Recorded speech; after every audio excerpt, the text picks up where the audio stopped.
Good morning. Today's Wednesday, April 7, 2010. I'm Jimmy O. I'm the water guy. Today I want to talk about water, money, and education. In a short while I ask that you please take a look at thedailycoast.com or sedonacyberlink.com, where I will have a post on this topic. I find it very interesting that two of the most basic needs in order to sustain in our society today, water and money, receive scant attention in our education system. At least I can say for sure in my own experience. It wasn't until I started doing research on money, it wasn't until I became fully immersed in water that I discovered the true value, the true meaning, and gained a strong understanding of these very simple questions. Where does water come from, and where does it go to? The same questions can be applied. Where does money come from, and where does it go to?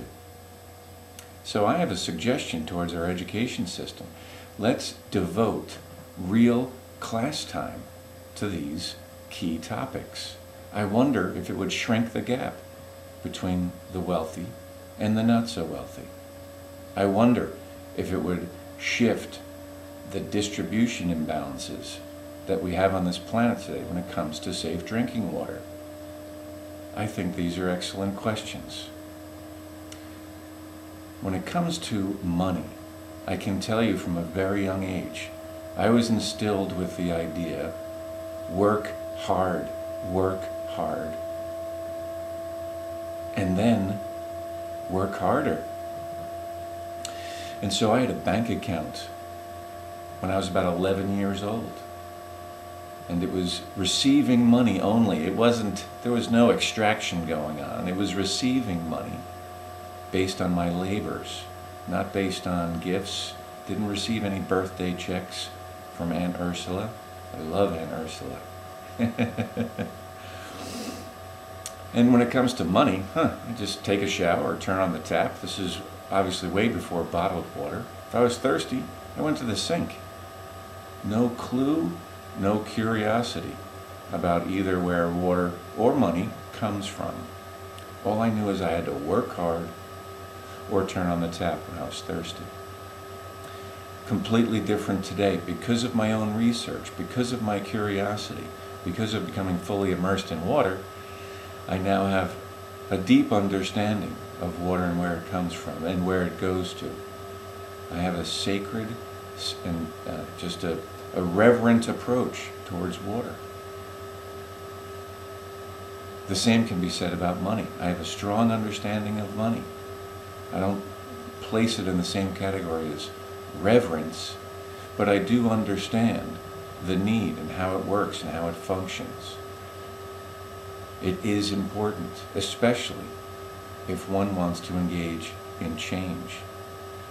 For example, change in the distribution processes of water today. Does big agriculture really need 70% of our fresh water supplies?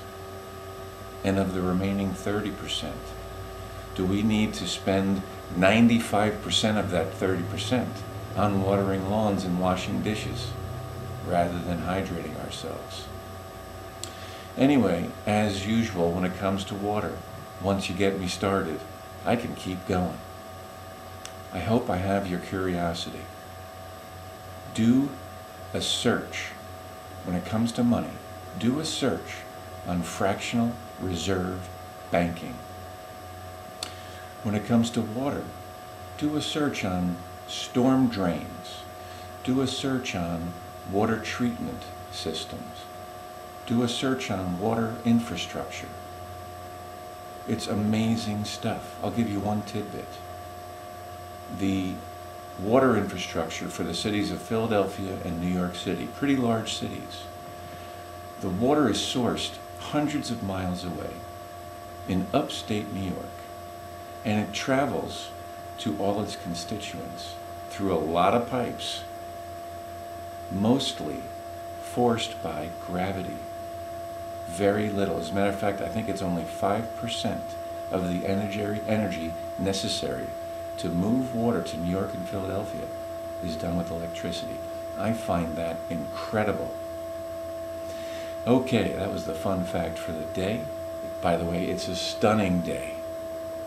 I wish you joyous hydration. I wish you curiosity to find out about this. And I wish for our education system to really start paying attention to these important topics, bringing awareness and knowledge to all the minds coming into the school system today. Be well. That's it for now.